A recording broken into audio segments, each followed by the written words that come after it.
যে কংগ্ৰেছৰ শাসনৰ দিনত বিধানসভাৰ মজিয়াত জনজাতি সংগঠনবিলাকক কথা পাতিহে 6 জনগোষ্ঠী জনজাতিকৰণ কৰিব বুলি কৈছে।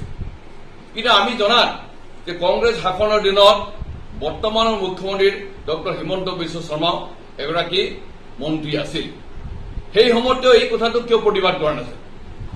আজি তেখেতেই অসমৰ 6 জনৰ জনজাতিকৰণৰ কথা কৈছে, অবিভক্ত গোৱালপাৰা জিলাৰ 50 মুখীসকল জনজাতিকৰণৰ কথা কৈছিল, পশ্চিমবংগ জনগোষ্ঠীৰ সকলো সংগঠনৰ উমৈহতীয়া স্মাৰকপত্ৰ বিচাৰিছিল আৰু স্মাৰকপত্ৰ আমি দিছিলো।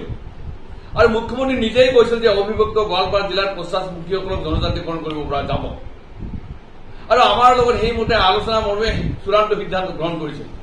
কিন্তু আজি কংগ্ৰেছ সাংসদ ৰকিবুল হুছেইন ডাঙৰীয়াই সংসদৰ মজিয়াত জনজাতিকৰণৰ বিষয়টোক লৈ সৰব হোৱাৰ সময়ত বা যে প্ৰদেশ কংগ্ৰেছৰ সভাপতি ভূপেন বৰা ডাঙৰীয়াই এই বিষয়টো হিমন্ত বিশ্ব শৰ্মাৰ নেতৃত্বাধীন চৰকাৰে নহব বুলি কোৱাৰ পিছত আজি তেখেতসকলৰ আজি শাসনাধীন চৰকাৰৰ মুখ্যমন্ত্ৰী আজি ডক্টৰ হিমন্ত বিশ্ব শৰ্মা ডাঙৰীয়াই জনজাতিকৰণৰ কৰাৰ সপক্ষে তেওঁ ৰায়দান নকৰি বৰঞ্চ তেওঁ কংগ্ৰেছক দোষাৰোপ কৰিলে যে কংগ্ৰেছৰ দিনত 50 মুখী জনগোষ্ঠীক জনজাতিকৰণ কৰাৰ সম্পূৰ্ণ সুযোগ পাইছিল, কাৰণ মনমোহন সিঙৰ নেতৃত্বত দুবাৰকৈ তেওঁলোকৰ চৰকাৰ আছিল আৰু একে সময়তে অসমৰ তৰুণ গগৈৰ নেতৃত্বাধীন চৰকাৰখন চলি আছিল।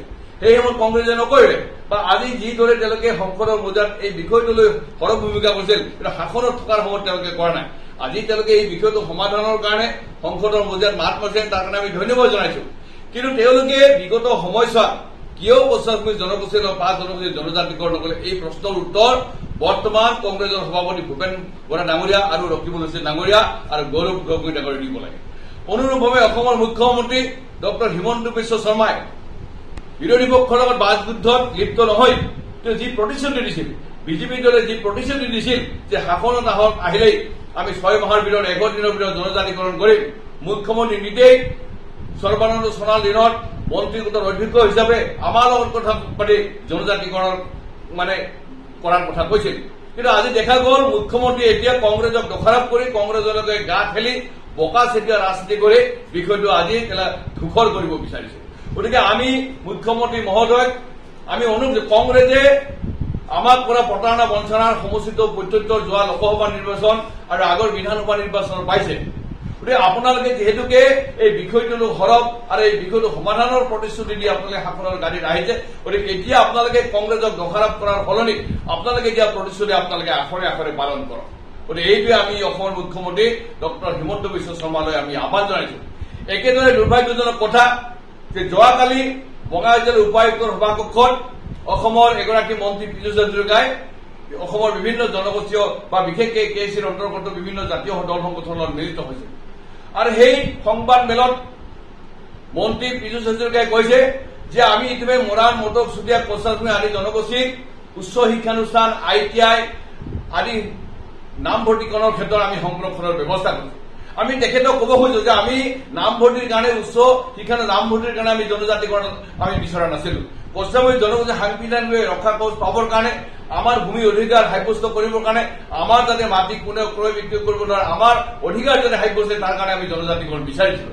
আমি মেডিকেল কলেজত, ইঞ্জিনিয়াৰিং কলেজত, বিশ্ববিদ্যালয়ত, কলেজ ITI সংৰক্ষণ লাভ কৰিবৰ কাৰণে, নামভৰ্তি কৰিবৰ কাৰণে আমি জনজাতি লাভ কৰা নাই। গতিকে পীযুষ হাজৰিকাই জানা উচিত যে 50 জনগোষ্ঠী যিহেতুকে এই অঞ্চলত নিপীড়িত নিশেষ হৈ যাব ধৰা এই জনগোষ্ঠী, ইয়াক 50 জনগোষ্ঠীক জনজাতিকৰণ নকৰিলে এই জনগোষ্ঠীটো সংৰক্ষণ কৰিব পৰা কোনো ব্যৱস্থা নাই। গতিকে তেখেতে 50 জনগোষ্ঠীটো জনজাতিকৰণৰ বিষয়টো তেওঁলোকে নচ্ছা কৰি আওবগীয়াকৈ তেওঁ কৈছে যে অসমৰ মৰাণ মটক চুতীয়া চাহজনা আদিবাসী আৰু আহোমসকলক আজি মেডিকেল উচ্চ শিক্ষানুষ্ঠানত নামভৰ্তি সংৰক্ষণৰ ব্যৱস্থা কৰিছো।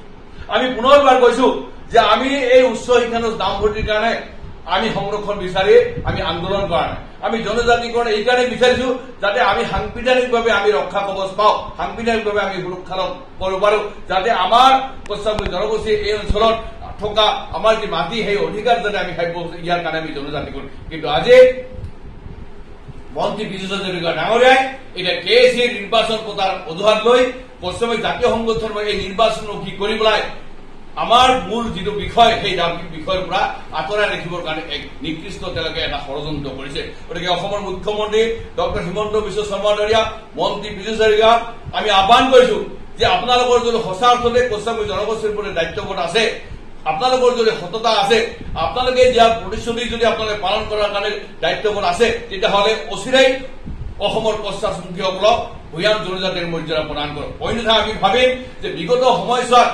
পশ্চিমবংগ জনগোষ্ঠীক আগুৱা ভৰি অকল ভোট বেংক হিচাপে কংগ্ৰেছ যিদৰে ব্যৱহাৰ কৰি আছে, আপোনালোকেও কংগ্ৰেছৰ দৰে একেদৰে পশ্চিমবংগ জনগোষ্ঠীক আগুৱা ভৰি চুদৰালি কৰি ভোট বেংক হিচাপে ব্যৱহাৰ কৰি আমাক মানে ৰাজনৈতিক পাশা খেলত আপোনালোকে আজি মানে গণ্ডিৰ ভিতৰলৈ লৈ গৈছে।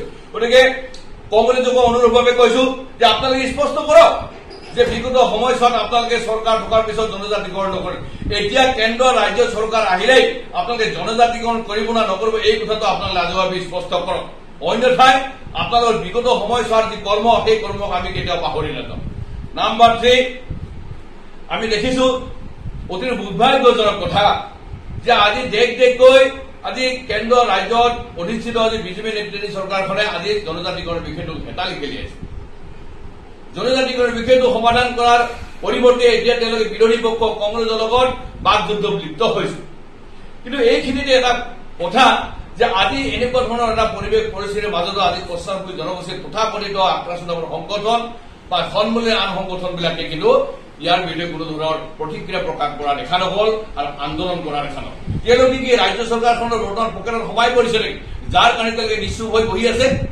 আৰু সেইকাৰণে আমি ভাবিবলৈ বাধ্য হৈছো যে তেওঁলোক ৰাজ্য চৰকাৰৰ পকেটত গৈছে আৰু তেওঁলোকে এই জাতীয় সংগঠনবিলাক ব্যক্তিগত স্বাৰ্থৰ কাৰণে তেওঁলোকে ব্যৱহাৰ কৰি আছে। গতিকে মই আক্ৰাসৰ প্ৰাক্তন সভাপতি হিচাপে আজি পশ্চিমবংগ জনগোষ্ঠীৰ এক অৰাজনৈতিক ছাত্ৰ সংগঠন আক্ৰাসক লৈ তাৰ পৈতৃক সম্পত্তিৰ দৰে আমি পৰিচালনা কৰিব নোৱাৰো। সেইকাৰণে আমি কৈছো এই আগষ্ট ছেপ্টেম্বৰৰ ভিতৰত যদি আক্ৰাসৰ বহুদলীয় সংগঠনবিলাক একত্ৰীকৰণ হৈ এক দল নহয়, তেতিয়াহ'লে অহা নৱেম্বৰ বা ডিচেম্বৰত আমি বাধ্যত পৰি প্ৰকৃত দল পশ্চিমবংগ জনগোষ্ঠীক ভাল পোৱা প্ৰকৃত ছাত্ৰসকলক লৈ আমি যুৱ ছাত্ৰ পশ্চাদমুখী আক্ৰাস নামৰ বা যুৱ ছাত্ৰ সন্থা নামৰ এটা সংগঠন কিন্তু জনগোষ্ঠীৰ বৃহৎ স্বাৰ্থত আমি গঠন কৰিবলৈ কিন্তু বাধ্য হৈ যাম।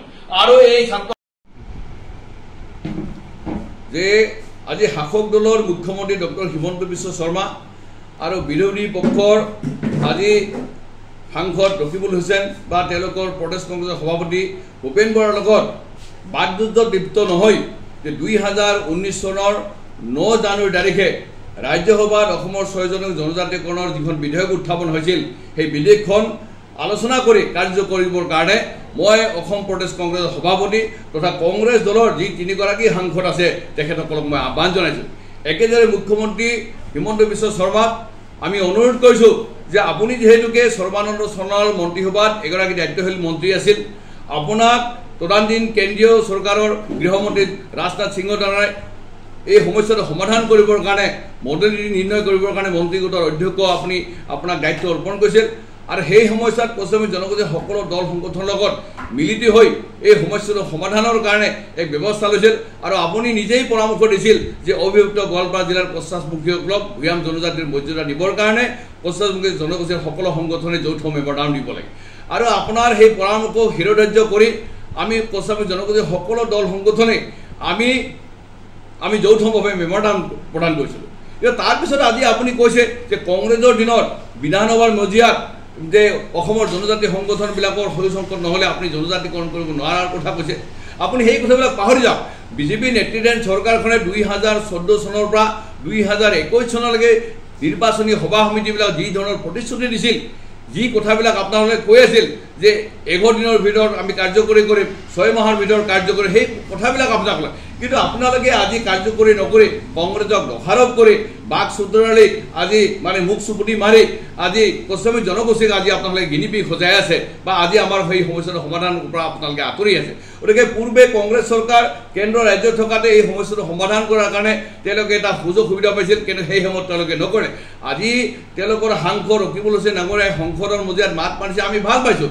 আজি ভূপেন বৰা ডাঙৰীয়াই মাত মাৰিছে, ভাল পাইছোঁ। কিন্তু তেওঁলোকে সেই সময়ছোৱাত কি কাৰণত কৰিব পৰা নাছিল বা কৰা নাছিল, সেই কথাটো আমাক আজি ৰাজহুৱাভাৱে ক'ব লাগে। বা ভৱিষ্যতে কেন্দ্ৰ বা অসমৰ চৰকাৰসকলে অসমৰ 6জনৰ জনজাতিকৰণ কৰিব না নকৰিব, নে জনজাতি সংগঠনৰ বিৰোধিতাত বা বাধাত তেওঁলোকে পুনৰ পিছুৱাই যাব, এই কথাটো তেওঁলোকে ৰাজহুৱাভাৱে স্পষ্ট কৰিব লাগে। গতিকে তেওঁলোকে আজি শাসনাধীন চৰকাৰক দোষাৰোপ কৰাৰ সলনি বা শাসনাধীন চৰকাৰে আজি কংগ্ৰেছৰ দোষাৰোপ কৰাৰ সলনি কোচামুখী জনগোষ্ঠীৰ এই দীৰ্ঘদিনীয়া যিটো সমস্যা এই সমস্যাটো সমাধান কৰাৰ ক্ষেত্ৰত বাস্তৱ পদক্ষেপ লওক আৰু যি ৰাজ্যসভাত যিখন বিধেয়ক পৰি আছে সেইখন আলোচনা কৰি গৃহীত কৰাৰ লগতে লোকসভাত গৃহীত কৰক আৰু অসমৰ কোচামুখী জনগোষ্ঠীক যি মান্যতা পাব লাগে জনজাতিৰ মৰ্যাদা সেই মান্যতা আপোনাৰ প্ৰদান কৰক তেতিয়া আমি ভাবিম যে সঁচা অৰ্থৰে কংগ্ৰেছে কোচামুখী জনগোষ্ঠীৰ এই সমস্যাটোৰ সমাধান বিচাৰিছে আৰু বৰ্তমান কেন্দ্ৰ ৰাজ্যত থকা বিজেপি দলে তথা মুখ্যমন্ত্ৰী ডক্টৰ হিমন্ত বিশ্ব শৰ্মা কোচামুখী জনগোষ্ঠীৰ এই সমস্যাটোৰ সমাধান বিচাৰি এই কথা প্ৰমাণিত হয় অন্যথা আমি ভাবিম যে কংগ্ৰেছৰ দৰে বিজেপি দলেও